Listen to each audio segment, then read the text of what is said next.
आता मी काय करू म्हटलं. आणि आपल्याकडे काय आहे सांगू का तुम्हाला.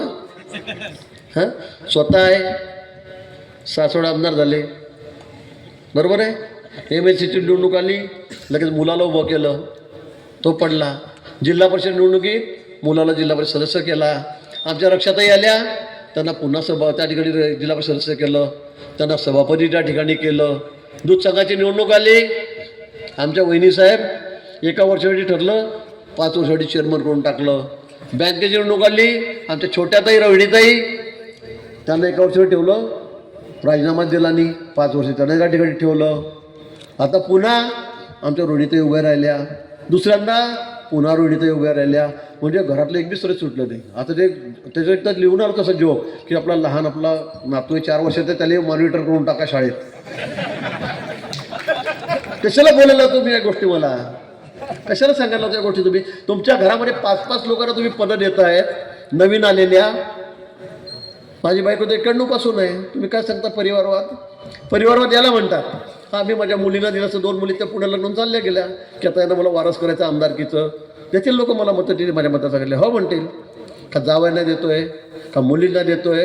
मी सांगितलं आमच्या घरात राजकारणात कोणीच नाही. कार्यकर्ते पुढे जातील माझ्यानंतर, त्यांना आम्ही तिकीट देऊ असं नाही आहे. काय बोलतोय पण. आणि आता अवस्था काय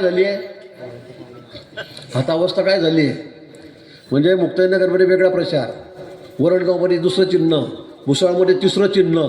त्यांचा एवढा गोंधळ झाला आहे की घड्याच्या ठिकाणी दर्शमान सांगतात, दर्शमान ठिकाणी कमळ सांगतात, कमळाच्या ठिकाणी घड्या सांगतात. अरे म्हटलं चाललं काय तुमचं.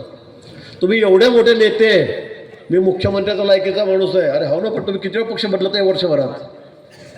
म्हणजे लोकसभेला रक्षाताई निवडून आली तर म्हणजे मयामुळे निवडून आले. म्हणजे आम्ही काय केलं, आम्ही काय केलं, आमची दाढी आम्ही करत बसलो का. आम्ही काय केलं नाही. हे सगळे मतं तुम्ही एकट्यानं तुम्हीच दिले आम्हाला सगळे. आणि तुमचा पक्ष कोणता, राष्ट्रवादी पिपारी. तुमचा पक्ष पिपारीचा, तुम्ही म्हणता मी निवडून आणलं. आणि मग पक्षाशी एकनिष्ठ आहे का तुम्ही, नाही आहे. लगेच छोट्या ते उभ्या राहिल्या विधानसभेला. म्हणजे इकडे म्हणता मी कमळाचा प्रचार केला लोकसभेला म्हणून रक्षा निवडून आली. इकडे लगेच विधानसभा लागली 6 महिन्यांनी, आमच्या छोट्या ताई परत पिपाणी घेऊन मग त्यांचा प्रचार केला. म्हटलं मग पडल्या कशा काय, मागच्या वेळेला मी पडल्या 5 वर्षापूर्वी, आता मी पडल्या. मग पडल्या कशा काय बाबा. तुमचा एवढा जोर आहे, तुमचा एवढा गाजावाजा आहे, पडल्या कशा काय 2-2दा. दूध डेअरीला आमच्या वहिनीसाहेब दूध संघामध्ये होत्या. आता यावेळेला परत निवडणूक लागली, परत उभ्या राहिल्या, जोरात पडल्या. आणि त्याने कोणी पाडलं, आमचं मंगेशदार चव्हाण. 40 गाव तिकडे 200 किलोमीटर आला मतदारसंघात त्यांच्या, फक्त 26 मतं. काय नाही, मंगेशदाराला 18 मतं, बाकीचे राहिलेले की 6-8 मतं फक्त यांच्याच पडले, पडल्या तिथे. हां, आमच्या ताई बँकेच्या चेअरमन होत्या, छोट्या ताई रोहिणीताई, त्या पण गेल्या. तुमचं आहे काय. अहो पक्ष होता म्हणून तुम्ही मोठे होता.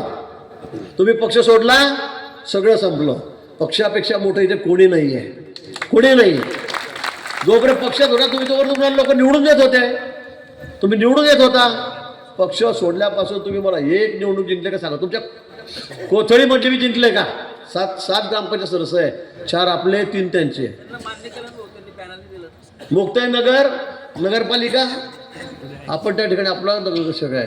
बोदवड इतक्या जोरात लढले, तिथे मी पडले. आणि मग तुम्ही म्हणता की मी 35 वर्ष झाले, मी सगळं केलं, मयामुळे तुम्ही ना पक्ष सोडला.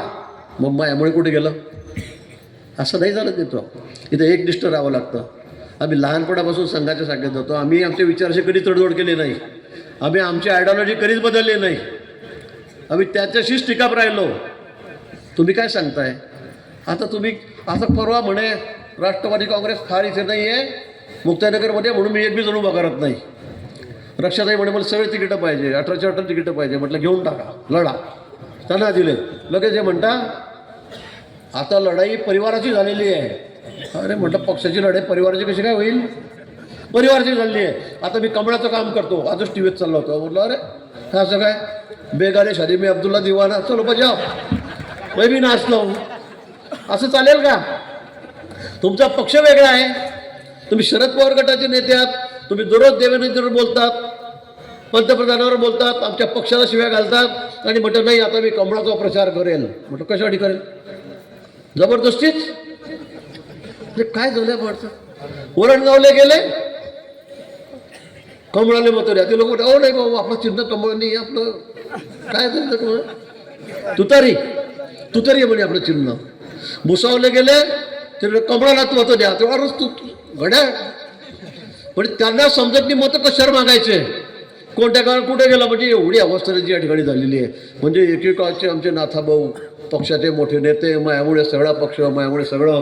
म्हणजे त्याला असं झालं की मग काय होतास तू, काय झालास तू, अरे येड्या कसा वया गेलास तू, ही याची अवस्था आहे. कशाला आम्हाला बोलवतात? आम्हाला बोलतं काही शिव्या घालायच्या, काही कमरे खालची भाषा बोलायची, काही आरोप करायचे, काही सांगायचं. आता मी तर उत्तरच देत नाही त्यांना. म्हटलं जाऊ दे नमस्कार. काल मी म्हणे याची बायको नाही का? मग म्हटलं हाय हो, ते 91 पासून आहे. समजलं का? ते 91 पासून आहे. मी नाही माझ्या दोन्ही मुलींना राजकारणात घेतलं, जावयांना राजकारणात घेतलं. मुलगा तर नाहीच आहे मला. दोघी खुश आहेत त्याच्या पुण्याला त्यांच्या घरी. पण मला असं वाटतं की आता अशी हालत पक्ष सोडल्यावर काय होते हे आपल्या डोळ्यासमोरचं उदाहरण आहे. म्हणून त्यांच्याबद्दल आता जास्त काही मी बोलत नाही, काही जास्त बोलण्यासारखं पण त्यांच्यावर नाही आहे. पण मी तुम्हाला आवाहन करणार आहे, तुम्ही एक शब्द माझ्या लक्षात ठेवा.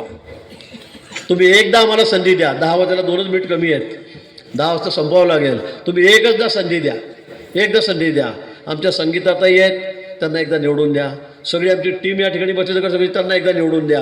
तुमच्या तालुक्याचा 2 वर्षात सगळे पाण्याचा प्रश्न असेल, अंडरग्राऊंडचा प्रश्न असेल, काय काय तुमचे सगळे प्रश्न असेल ते एवढ्याचे नाव वाचत नाही, तर 1 मिनिट निघून जाईल त्याच्यामध्ये 2 मिनटं. तर एकच वेळा संधी द्या. तुमच्या गावाचं पूर्ण कायापालट करून दाखवेल, पूर्ण कायापालट करून दाखवेल.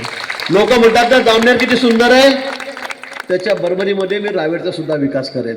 कुठलाही निधी तुम्हाला कमी पडू देणार नाही, कुठलेही पैसे तुम्हाला कमी पडू देणार नाही. जे असेल नसेल ते तुमच्यासाठी या ठिकाणी करेल. केळीचा प्रश्न आहे, पाण्याचा प्रश्न आहे, काय असेल अजून घरकुलांचा असेल, अंडरग्राऊंड गटारी असतील, सगळे. आता मी सगळे वाचत नाही, पण कुठलाही विषय मी तुमचा सोडणार नाही. तुम्ही आमच्यावर विश्वास ठेवा, तुमच्या पक्षावर विश्वास ठेवा. आणि या ठिकाणी तुम्ही एकदा आम्हाला निवडून दिलं तर एकसुद्धा गोष्ट आम्ही तुमची कमी राहू देणार नाही. वरपासून खालपर्यंत सगळं आपलं सरकार आहे. वरती थोडंफार माझंही ऐकतात मुख्यमंत्री, तुम्हाला माहीत आहे, थोडंफार ऐकतात ना. त्यामुळे ती काळजी करू नका. आणि म्हणून पुन्हा आपल्याला कळकळीची विनंती की या सगळ्यांना आपण आशीर्वाद द्यावे, एकदा सेवा करण्याची संधी द्यावी. आता फक्त एकच दिवस बाकी आहे. जो भेटेल त्याला सांगा, काही कुठल्या बाकीच्या भानगडीत पडू नका. जो भेटेल त्याला सांगा की फक्त कमळाचं बटन आणि धनुष्यबाणाचं बटन दोन्ही आपले या ठिकाणी, आपले एकनाथजी शिंदे नेते आहेत, आपली महायुती आहे, युती आहे, आपली या ठिकाणी युती आहे. आणि दोघांचे बटणं दाबून आम्हाला एकदा सेवा करण्याची संधी द्यावी आणि मग पुढची सगळी जबाबदारी आमच्यावर सोडावी. एवढंच आपल्याला या प्रसंगी सांगतो. 10 वाजलेले आहेत म्हणून थांबतो. जय हिंद, जय महाराष्ट्र. एबीपी माझा, उघडा डोळे बघा नीट.